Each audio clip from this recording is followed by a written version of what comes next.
नमस्कार, मैं बालकृष्ण मुले और आप देखना शुरू कर चुके हैं द प्राइम टॉक का स्पेशल सेगमेंट महारथी के हमारे मेहमान हैं देवी अहिल्या नगरी के सांसद सम्मानित श्री शंकर जी लालवानी। शंकर जी, आपका स्वागत है, आत्मीय अभिनंदन है द प्राइम टॉक के स्पेशल सेगमेंट महारथी के भीतर। आपको एक महारथी बतौर देखा जाता है, लगातार आप भारतीय जनता पार्टी जैसे बड़े संगठन को आगे बढ़ाते नजर आ रहे, हर वो चुनाव जीतते हैं जिस चुनाव में आप स्वयं खड़े रहते हैं। काफ़ी लकी पॉलिटिशियन के रूप में भी आपको देखा जा सकता है। जितना साइलेंट वर्क आप करते हैं, जितने असाधारण व्यक्तित्व के आप धनी हैं, जितने आप अहंकार विहीन सदैव दिखाई देते हैं और लगातार एक एचवर्स के रूप में भी इंदौर शहर को पहचान दिलाते हैं देश दुनिया में। क्या कहना चाहेंगे पहली प्रतिक्रिया के रूप में? आखिर वो कौन से मूल मंत्र है आपके जीवन के जिसको साथ कर आप लगातार दिन दुगनी रात चौगुनी तरक्की के पथ पर आगे बढ़ते दिखाई देते हैं? देखिए, सबसे पहले तो मैं पार्टी को धन्यवाद देना चाहता हूँ, हमारे संगठन को, जिन्होंने मेरे जैसे छोटे कार्यकर्ता को समय समय पर अलग अलग जवाबदारियाँ दी और मैंने प्रयास किया उन जवाबदारियों को ईमानदारी से पूरा करने का। चाहे वो मंडल वार्ड का अध्यक्ष था, मूलतः वार्ड अध्यक्ष था, मंडल का अध्यक्ष था, नगर का अध्यक्ष बना, एक बार पार्षद का मुझे मौका मिला, दूसरी बार पार्षद का मौका मिला, तीसरी बार पार्षद का मौका मिला, जनकार समिति का अध्यक्ष रहा, सभापति रहा, इंदौर विकास प्राधिकरण का अध्यक्ष रहा। तो पार्टी ने विभिन्न समय समय पर मौका दिया और मैंने पूरी ईमानदारी से वो काम पार्टी संगठन हित में किया। और उसके अलावा जनता का प्यार और आशीर्वाद रहा। मुझे बहुत ही, जब मैं चुनाव अपने वार्ड में लड़ता था कि वहाँ की जनता, और उसके बाद बीजेपी का अध्यक्ष बना तो हमारे कार्यकर्ताओं का प्यार और वरिष्ठों का आशीर्वाद, और जब मैं लोकसभा लड़ा तो बम्पर जो वोट माननीय मोदी जी को और भारतीय जनता पार्टी को मिले, ये निश्चित तौर पे जनता का प्यार और आशीर्वाद पार्टी और मुझ पर रहा, तभी इस मुकाम तक पहुंच पाए। बिल्कुल सही कहा आपने। जितना आप मानते हैं उससे कई गुना ज़्यादा आपके भीतर, मन के भीतर जो है, आपके हृदय में जो है कृतज्ञता का भाव नज़र आता है। क्योंकि एक हाइट पर जाने के बाद में हमने देखा कि जो व्यक्ति प्रदेश की राजनीति करते, बाद में दिल्ली की राजनीति करते, हमारे गौरवशाली जो प्रधानमंत्री है नरेंद्र मोदी जी की टीम का एक हिस्से के बतौर देखे जाते हैं। जब मध्य प्रदेश की बात आती है तो इंदौर शहर का नाम सबसे पहले पायदान पर लिया जाता है और वहीं की नुमाइंदगी आप भी करते दिखाई देते।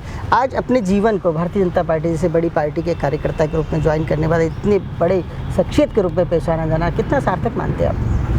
नहीं, देखिए, भारतीय जनता पार्टी में जो मूल मंत्र है एक कार्यकर्ता के रूप में काम करते हुए, और भारतीय जनता पार्टी हर कार्यकर्ता के लिए काम है और हर काम के लिए कार्यकर्ता है। तो पार्टी संगठन में हमने वो संघ की पृष्ठभूमि से आने के बाद यह सीखा है कि किस प्रकार पार्टी संगठन में काम करना, किस प्रकार समाज में काम करना, और मूलतः जो हमारा लक्ष्य है इस राष्ट्र को परम वैभव तक पहुंचाना।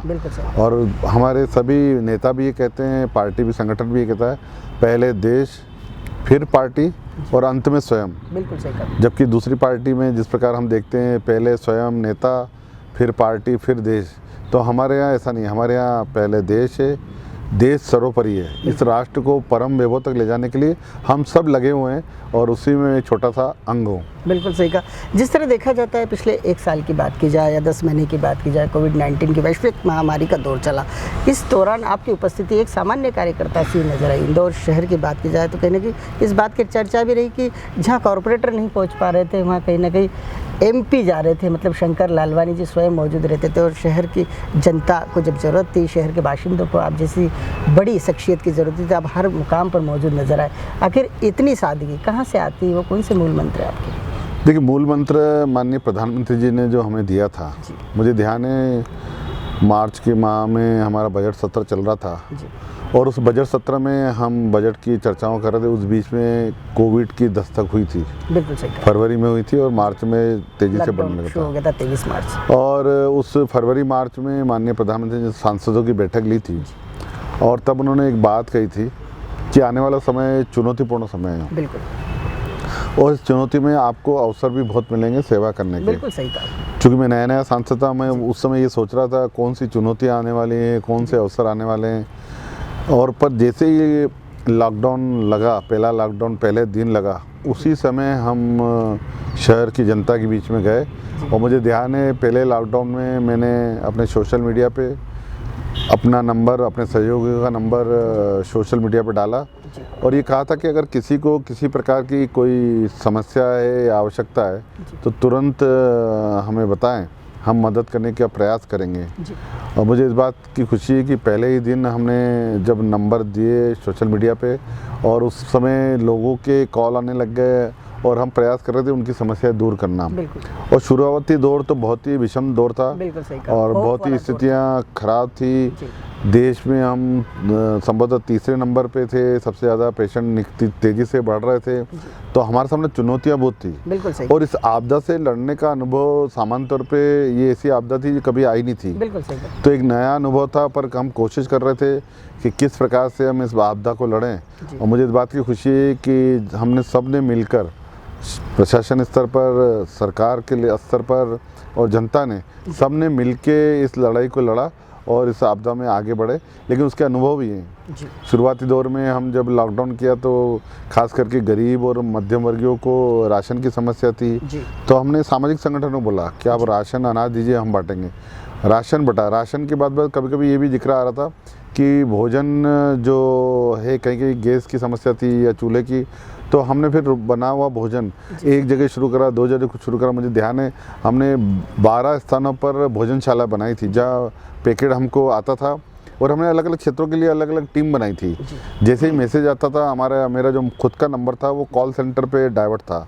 जैसे ही एक साथ 5 कॉल हम अटेंड कर रहे थे, किसी को राशन की ज़रूरत थी, किसी को भोजन की ज़रूरत थी, किसी को हॉस्पिटल में एडमिशन होने की ज़रूरत थी। हॉस्पिटल में एडमिट होना, उसमें भी अलग अलग हमने एक कैटेगरी बना के रखी थी। कोई व्यक्ति ऐसा था जिसको सामान्य बीमारी थी, उसको होम आइसोलेशन करना, होम आइसोलेशन के लिए डॉक्टर और कंट्रोल रूम JSITS में बनाया, उसकी देखरेख करना। अगर किसी की समस्या ज़्यादा है तो उसको किस हॉस्पिटल में एडमिट करना, उस हॉस्पिटल में बेड है कि नहीं है, वो हमें सभी स्टैटिक रहती थी कि आज इस हॉस्पिटल में इतने बेड हैं, आज इस हॉस्पिटल में ICU में इतने बेड है, क्योंकि कभी कभी ICU की ज़्यादा आवश्यकता पड़ती थी। मुझे धीरे धीरे इतने दिनों में ये मालूम पड़ गया था, तो मैं जो डॉक्टर प्राइमरी चीज़ें पूछता था कि आपको इन्फेक्शन कितना है, ऑक्सीजन लेवल कितना है, जो प्राइमरी चीज़ें थी वो हमें पूछ के हम अंदाज़ लगा लेते थे कि मरीज़ की स्थिति क्या है और इनको कौन से हॉस्पिटल में भर्ती करना है और कहाँ इनको एडमिट करना है और उसमें जगह है कि नहीं। तो ये जो कोऑर्डिनेशन वाला जो काम है वो करा। तो बहुत सारे लोगों को बाहर से यहाँ आना था, बहुत सारे लोगों को यहाँ से बाहर जाना था। पब्लिक ट्रांसपोर्टेशन के लिए उस समय लॉकडाउन मिल नहीं रहे थे, हमने लोगों को बोला कि लोगों को आने जाने के लिए अपनी गाड़ियाँ दीजिए। यहाँ तक कि एम्बुलेंस की आवश्यकता हमें पड़ गई थी। एम्बुलेंस के लिए हमने सामाजिक संगठनों को तैयार किया कि आप अपनी एम्बुलेंस दीजिए, क्योंकि जो सरकारी एम्बुलेंस है वो फुल फ्लेज में काम कर रही थी। उसके बाद भी आप देखिए, कोई कोविड का पेशेंट है, उसको सामान्य एम्बुलेंस में ले जाने के लिए जिगर चाहिए, ड्राइवर को भी। अब ड्राइवर पूरे दिन में कितनी गाड़ी, 24 घंटे में वो 20 घंटे काम कर रहा है, लेकिन फिर भी कम पड़ रहा है। हमने प्राइवेट ड्राइवर बुलाया। यहाँ तक कि शव वाहन की हमको आवश्यकता पड़ रही थी। हमने लोगों का कि जो आपके सामाजिक शव वाहन है, क्योंकि हमने देखा किस प्रकार शव वाहन 6-6 घंटे हॉस्पिटल में पड़े रहते थे, क्योंकि कोई ले नहीं जाता था। निश्चित तौर पे हॉस्पिटल थे, शमशान घाट तक, उसमें शव यात्रा निकलती नहीं थी, तो शव वाहन की आवश्यकता पड़ी। तो ये सब लोगों ने मिल के करा। और हमने देखा एक दौर ऐसा भी है जब प्रवासी मजदूर यहाँ से जा रहे थे, उनको पैदल जा रहे थे, उनको भोजन की व्यवस्था कराना, चप्पल, जूते, वो यानी जो बेसिक आवश्यकता थी वो हमने पूरी करने का प्रयास किया। और मुझे लगता है ये जो प्रयास है ये सभी लोगों ने मिल के किया। इंदौर की जो तासीर है कि सब मिल के इसको करते हैं, तो निश्चित तौर पे सबने मिल के किया, इसीलिए आज हम बेहतर स्थिति में हैं। बिल्कुल सही कहा। और आपका कृतित्व कोविड काल के दौरान खूब देखा गया। और कहीं ना कहीं कुछ सर्वे एजेंसियां थी, गुजरात की एक एजेंसी थी, उसी दौरान उन्होंने आपको प्रथम पायदान पे पाया और ये कहा कि सर्वश्रेष्ठ सांसद आप हैं। आज फिर आपके नाम एक अचीवमेंट लगा है, जिसमें IMA के प्रोफेसर सर ने सर्वे किया और उसमें आपको प्रथम पायदान पे रखा है। कितनी खुशी मिलती है आपके कृतित्व को लगातार कोई थर्ड आई के रूप में देखता है, समीक्षा करता है, चिंतन करता है और फिर अवार्ड डेट घोषित करता है। देखिए, जब कोई इस प्रकार के अवार्ड डिक्लेयर होते हैं या सर्वे, जैसे पहले साउथ गुजरात यूनिवर्सिटी ने सर्वे किया, अभी IIM के प्रोफेसरों ने एक रिसर्च पेपर किया कि लीडरशिप कोविड में परिणाम में इस आपदा में किस प्रकार लीडरशिप को काम किया और करना चाहिए, एक रिसर्च पेपर किया। निश्चित तौर पे जब हम इंदौर की बात करें तो वो जो अवार्ड है वो मेरा नहीं है, जी ये माँ अहिल्या की नगरी है, ये हम सब मिलके करते हैं। माननीय मोदी जी की प्रेरणा से हम काम कर रहे हैं, तो ये अवार्ड माननीय मोदी जी को, माँ अहिल्या की नगरी के सभी निवासियों को है, और इससे प्रेरणा मिलती है और ज़्यादा काम करने की।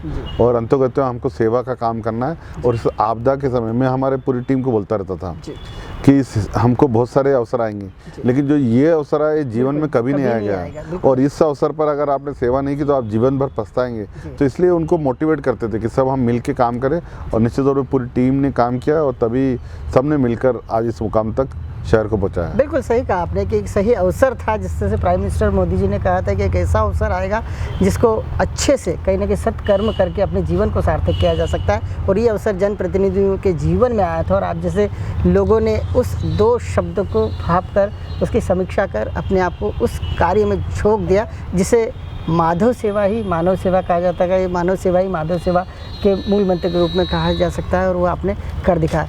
खास बात करना चाहेंगे, जब से आप MP बने उसके बाद इंदौर को आपकी ओर से क्या क्या वो सौगातें दी गई है जो इस इंटरव्यू के दौरान आप कहना चाहेंगे? देखिए, बहुत सारे काम माननीय ताई जी के नेतृत्व में हुए हैं जी, लेकिन उसके बावजूद भी मुझे लगता है इंदौर जो तेज़ी से बढ़ रहा है, बिल्कुल सही कहा, और तेज़ी से इसलिए बढ़ रहा है कि हम औसतन देखें पूरे देश में जी जो सामान्य शहरों की ग्रोथ है वो उससे कई गुना 20% के आसपास है, लेकिन हमारे इंदौर में जो ग्रोथ रेट है पॉपुलेशन ग्रोथ 40% से भी ज़्यादा है। तो तेज़ी से बढ़ता हुआ शहर है। मुझे लगता है जो भी आवश्यक संसाधन है वो जुटाने चाहिए, और ख़ास करके हमने देखा इंटरनेशनल एयरपोर्ट हाल ही में शुरू हुआ, इंटरनेशनल कार्गो अभी हाल ही में शुरू हुआ। रोड की कनेक्टिविटी बहुत अच्छी है, लेकिन कुछ रोड ऐसे हैं जो अभी बाकी थे, खास करके यहाँ से नागपुर जोड़ने वाला, बैतूल वाला, अहमदाबाद से इंदौर जुड़ गया। जब यहाँ से नागपुर जुड़ जाएगा तो सीधे कलकत्ता तक हम जाएंगे, पोरबंदर से लेके कलकत्ता की खाड़ी तक हम जा पाएंगे। दोनों जो कलकत्ता और अहमदाबाद वो दोनों जुड़ जाएंगे। इसी प्रकार महाराष्ट्र को साउथ को जोड़ने वाला एक हमारा खंडवा रोड का है, वो नेशनल हाईवे, उसका काम तेज़ी से बढ़ा है। तो रोड कनेक्टिविटी है। ट्रेनों के लिए कुछ हमने सुझाव दिए, लेकिन कोविड के कारण ट्रेनें कम हैं। फ्लाइट के लिए नई फ्लाइटें, ये कार्गो अंतर्राष्ट्रीय बन ही गया है। हम खास अब जो ध्यान दे रहे हैं वो दे रहे हैं रोजगार बढ़ाने का। और रोजगार बढ़ाने के लिए यहाँ नई किस प्रकार से इंडस्ट्रियाँ हो, उसको लेके हमने लगातार काम कर रहे हैं। और इंदौर के आसपास 5 क्लस्टर ऐसे नए बना रहे हैं जहाँ लगभग 60,000 लोगों को रोजगार मिलेगा आने वाले समय में। और इसमें सरकार मदद कर रही है। हमने अलग अलग क्लस्टरों वालों से बात की, उद्योग मंत्री से बात की, मुख्यमंत्री जी को सामने हमने रोड में बताया कि किस प्रकार आने वाले समय में इंदौर तेज़ी से आगे बढ़ेगा। और मुझे लगता है कि प्रदेश की सरकार और केंद्र सरकार मिलकर तेज़ी से आगे बढ़ रहे हैं। और एक महत्वपूर्ण चीज़ ये भी हम ध्यान में रख रहे हैं कि अंतर्राष्ट्रीय कार्गो यहाँ खुल गया। अब अंतर्राष्ट्रीय लॉजिस्टिक हब की भी मांग आ रही है, क्योंकि इंदौर एक सेंट्रली लोकेटेड शहर है। और हमने इंदौर एयरपोर्ट से 22 किलोमीटर दूर देपालपुर के साइड में हमने एक जगह चिन्हित की है जहाँ पर कि अंतर्राष्ट्रीय लॉजिस्टिक हब की प्लानिंग है।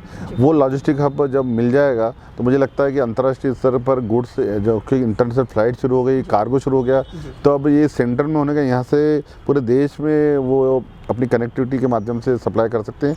तो एक चेन बन सकती है, उसका हम विचार कर रहे हैं। तो कुल मिला के इंदौर बहुत तेज़ी से आगे कैसे बढ़ सकता है, उसके लिए समग्र रूप से हम विचार कर रहे हैं। हाल ही में आपने मेट्रो को लेकर भी एक बैठक आयोजित की है। किस तरह के उसमें बिंदु निकले, किस तरह से काम पूरा होगा, किस गति से काम चलेगा, किस दिशा में काम चल रहा है, और अभी यदि आज की बात की जाए तो किस तरह की स्थितियाँ हैं उसकी, कितने दिनों में कंप्लीट? मेट्रो को लेके चूँकि जिस तेज़ी से काम चल रहा था उसमें शिथिलता जरूर आई है, और हाल ही में कोविड के कारण काम लगभग बंद का था। आज हमने समीक्षा की है, भोपाल से भी अधिकारियों को बुलाया था, यहाँ भी अधिकारी थे, समग्र चर्चा की है। और हमने कहा है कि इसका बार चार्ट मेट्रो ऑफिस में लगाना चाहिए, ताकि हम प्रति माह जब बैठक लेने आएंगे तो हमें मालूम पड़ना चाहिए कि हम कहाँ तक हमें काम किया और कहाँ तक होना चाहिए था, और क्या इसमें कमी पेशी है उसको ध्यान में रखते हुए कहा। हमने ये भी कहा कि सभी जनप्रतिनिधियों को इसमें बिठाया जाए, उनके सुझाव भी लिए जाएँ, और आने वाले समय में जिस प्रकार से काम करने वाले हैं शहर में, तो उसमें सभी का साथ चाहिए, और उसके लिए जो आवश्यक है वो सब करने के लिए कहा है। खास बात ये भी कही है कि जो मेट्रो के स्टेशन है, जो 31 किलोमीटर का पहला रिंग है, उसमें 29 स्टेशन आ रहे हैं। अधिकांश ऊपर आ रहे हैं, बाकी अंडरग्राउंड वाले भी हैं कुछ स्टेशन। जो ऊपर स्टेशन है जो दिखने वाले ऊपर से, उनको उसका जो आर्किटेक्ट हो वो हमारे इंदौर के धरोहरों के मिलता जुलता होना चाहिए। हमारा इंदौर बहुत ऐतिहासिक शहर है, माँ अहिल्या का नगरी है, तो उसमें मैच करना चाहिए। इस बात की भी उनसे कहा गया है। मुझे लगता है आने वाले दिनों में तेज़ी से इस पे काम होगा। हमने कहा मेट्रो से के कनेक्टिविटी को लेकर, फीडर को लेकर, क्योंकि सिर्फ मेट्रो अपने हिसाब से फिजिबल नहीं है, उसमें पैसेंजर की संख्या जितनी ज़्यादा बढ़ेगी उसकी वायबिलिटी उतनी बढ़ेगी और दूसरी रिंग तब बनेगी। उसके लिए हमने कहा पब्लिक ट्रांसपोर्ट जितने भी मोड है उनके साथ कोऑर्डिनेशन करें और ये जो केबल कार का कंसेप्ट है उसको भी उसमें जोड़ा जाए, ताकि फीडर के रूप में केबल कार, बस, वैन उस मेट्रो से जुड़ा है तो मेट्रो सक्सेसफुल हो पाएगी। और मुझे लगता है कि आने वाले दिनों में ये भी कहेगा। एक बात और मैंने मेट्रो वालों से कही है कि आने वाले 50 साल में जो संभावित ब्रिज है, क्योंकि एक बार मेट्रो बनने के बाद वो मेट्रो हमेशा रहेगी, तो आने वाले 50 सालों में जितनी भी ब्रिजें शहर में बनने वाली संभावित है उसको ध्यान में रखा जाए और उसके लिए नगर निगम, PWD, IDA उनके साथ बैठ के कोऑर्डिनेशन करके उनके साथ इसको प्लानिंग को बनाया जाए, ताकि आने वाले समय में हमको ऐसा नहीं लगे कि मेट्रो में ये होना चाहिए था, वो होना चाहिए, अभी से हम तय कर लें। तो ये कुछ बातें थी, हमने उनको बताई है। शंकर भैया, एक बात और देखी जाती है, मुख्यमंत्री शिवराज सिंह चौहान सदैव कहते रहे, 15 सालों तक कहते रहे कि ये उनके सपनों का शहर है। आखिर उनका सपना क्या है? शहर को किस दिशा में गति देना चाहते हैं? क्योंकि यदि मुख्यमंत्री जी की यदि बात की जाए तो सीधे आप एक ऐसे जनप्रतिनिधि हैं, इंदौर शहर के सांसद है, जिन्हें तय करना है कि वाकई शहर को किस दिशा में आगे बढ़ाना है। तो गंतव्य आखिर उनके सपने में क्या है, किस दिशा में? देखिए, उनका सपनों का शहर हम देख रहे हैं, पिछले 15 सालों में शहर में बहुत सारे विकास हुए हैं। बिल्कुल सही कहा। आज जो 15 साल पहले जिन्होंने शहर देखा था वो जब अब आते हैं तो उनको शहर बदला लगता है। और हाल ही में जो भी मुझे शहर में आता हुआ दिखता है वो इंदौर शहर का होके रह जाता है। इंदौर उनको इतना पसंद है कि जब इंदौर में एक बार वो आ जाते तो उनको ऐसा लगता है हम इंदौर में रहें। तो इंदौर की तासीर, इंदौर इतना विकसित हो गया, हर क्षेत्र में काम हुआ है। तो मुझे लगता है कि जो बचे हुए क्षेत्र है, मैंने आपको जैसे उदाहरण दिए, मेट्रो है, ट्रांसपोर्टेशन है, फ्लाईओवर है और एम्प्लॉयमेंट है, लॉजिस्टिक हब है, ये सब माननीय मुख्यमंत्री जी के सपनों का शहर है। और धीरे धीरे माननीय मुख्यमंत्री जी के सपने पूरे हो रहे हैं और हम चाहेंगे जो बचे हुए काम है आने वाले समय में, ये निरंतर प्रक्रिया है, विकास की गति निरंतर है और आने वाले समय में हम इसको पूरा करने का प्रयास करेंगे। एक स्वच्छता का पंच की बात की जा रही है, उसमें भी आपकी भूमिका काफ़ी अग्रणी देखी जाती है। किस तरह का रोड मैप है स्वच्छता की दिशा में और आगे बढ़ने के लिए क्या क्या वो सारे संसाधन जुटाए जा सकते हैं, जुटाए जा रहे हैं, उसके बारे में क्या कहना है? देखिए, मैं एक छोटी सी कड़ी हूँ। मेरा प्रयास है जिस प्रकार शहर स्वच्छ लगातार 4 बार रहा है और हम पंच भी लगाएंगे और यहाँ तक कि हम 7 स्टार की बात कर रहे हैं और उसके लिए जो आवश्यक है वो कर भी रहे हैं। खास करके नाला टेपिंग को लेकर, जो वाटर प्लस है उसको लेकर, वाटर रिचार्जिंग को लेकर, ग्रीन को लेकर और जो रेवेन्यू कचरे के बदले जो हम पैसा घर घर से कलेक्शन करते हैं उसको लेकर हमने नए कीर्तिमान स्थापित किए हैं। मुझे लगता है ज़रूर हमने 4 बार ये क्या है पंच भी लगाएंगे और उसमें सबसे ज़्यादा जो सहयोग है इंदौर की जनता का है, क्योंकि जनता जिस प्रकार से सहयोग दे रही है, बिना जनता के सहयोग से संभव नहीं है। पूरा नेतृत्व, पार्टी का पॉलिटिकल नेतृत्व और अधिकारी कर्मचारी सब मिलके इसमें काम कर रहे हैं, तभी आज हम इस मुकाम पहुँचे और आने वाले दिनों में हम पंच जरूर लगाएंगे। बिल्कुल सही कहा ललवन जी। देखा गया है कि आपका सामाजिक सरोकार खूब देखा जाता है, साथ ही साथ आप संस्कृति के भी काफ़ी करीब रहते हैं। लोक कला संस्कृति आप काफ़ी पुराना एक आपका सेगमेंट है। आने वाले समय में भी आप विभिन्न आयोजन कराते दिखाई देंगे, लेकिन इससे पहले भी आपने कई आयोजन संस्कृति से जुड़े कराए। इन दिनों उन सेगमेंट में किस तरह के आपके द्वारा काम किए जा रहे हैं, किन लोगों को जोड़ा जा रहा है अपनी संस्कृति को बढ़ावे के लिए, हमारे शहर की एक नई पहचान बने उसके लिए? देखिए, मूलतः मैं सामाजिक और संस्कृति से जुड़ा हुआ व्यक्ति हूँ, क्योंकि समाज अन्य बहुत सारे समाजों में काम करता हूँ और सामाजिक समरसता को लेकर हम आगे बढ़ते हैं। सब साथ में मिलकर आगे बढ़ेंगे तभी संभव हो पाएगा इस शहर का और इस देश का विकास की बात। तो विभिन्न सामाजिक संगठनों से विशेष जुड़ाव है। सांस्कृतिक तौर पे शुरू से ही रुचि रही है। सांस्कृतिक कार्यक्रमों को हमने देखा है, हमारी जो शहर की जो मूल वो है वो कला पहचान, कला, संस्कृति, सामाजिक, धार्मिक कार्यक्रमों की, तो उसको बरकरार रखते हुए हम आगे बढ़ रहे हैं। और बहुत सारे कोविड के कारण सांस्कृतिक कार्यक्रम नहीं हो पाए थे, लेकिन अब धीरे धीरे हम प्रयास करेंगे आने वाले दिनों में उसके लिए जो आवश्यक हो वो कर रहे हैं। खास करके सांस्कृतिक आयोजन को लेके हमको स्थानों की समस्या आ रही थी। हाल ही में हमने ये चर्चा में ये निर्णय लिया है कि जो आने वाले समय में गांधी हॉल है, मराठी स्कूल है और गोपाल मंदिर है, इसमें 3 ऑडिटोरियम है जिसमें हम कला और संस्कृति लेके धार्मिक आयोजन करते रहेंगे। उसके लिए जगह उपलब्ध रहेगी, तो एक बड़ा शहर को उपलब्धि आने वाले दिनों में मिलने वाली है। बिल्कुल सही कहा शंकर जी, जितना आप धर्म को, संस्कृति को आगे बढ़ाते हैं उतने ही कहीं ना कहीं मंदिरों के जीर्णोद्धार में, खासतौर से जो ऐतिहासिक मंदिर है, अहिल्याबाई होलकर के ज़माने के मंदिर, समकालीन मंदिर, उनका काफ़ी जीर्णोद्धार किया। वो कौन कौन से मंदिर है जो आने वाले दिनों में दर्शकों को, श्रद्धालुओं को बिल्कुल नए स्वरूप में दिखाई देंगे आपके प्रयासों के द्वारा?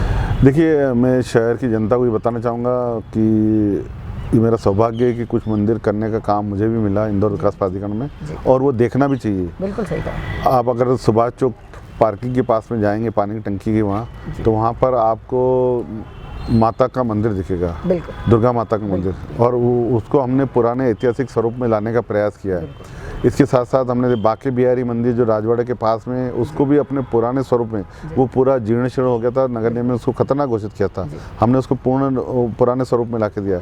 इसी प्रकार गोपाल मंदिर हम देखेंगे, वो भी अपने पुराने स्वरूप में आ रहा है। तो ये इंदौर की धरोहर है जो कि अहिल्याबाई होलकर के समय की है, उन धरोहर को उसी स्वरूप में लाने का प्रयास करते हैं, और मुझे लगता है शहर के लोगों को वो देखना भी चाहिए, और ऐसे कोई मंदिर और बचे होंगे तो हम जरूर प्रयास करेंगे उसके जीर्णोद्धार के। बिल्कुल शंकर जी, आपने जितनी बातें कही है, लगातार 2 दशक से मैं भी देख रहा हूँ, 20 सालों से, कि जब से आप जैसे लीडर के पावगुण इस शहर में चलित रूप से सक्रिय हुए हैं, लगातार शहर में बदलाव देखे जा रहे हैं। आप अपने आप को खूब फिट रखते हैं, हर किसी को समय देने की भरसक कोशिश भी करते नजर आते हैं। हर छोटा आयोजन हो, बड़ा आयोजन हो, शंकर जी बहुत ही साधारण रूप से पहुंच जाते हैं। आखिर ये खूबी आपको कहाँ से मिली? आखिर ये गुण कहाँ से पाए आपने? देखिए, माननीय मोदी जी ये कहते हैं कि हम भी साधारण कार्यकर्ता हैं, एक आम नागरिक, सेवक हैं, तो सेवक को सेवक की भूमिका में रहना चाहिए। और वास्तव में अगर आपने सेवक को अपनी भूमिका सेवक की है, तो सेवक हमेशा आम ही रहता है और लोगों के बीच में ही रहता है, और लोगों की सेवा करते हुए रहता है, और वही ध्येय वाक्य लेके हम आगे चल रहे हैं। देखा गया कोविड-19 का काल है, वैश्विक महामारी का दौर है, अपने आप को कैसे फिट रखते हैं? किस तरह की आपकी दिनचर्या है?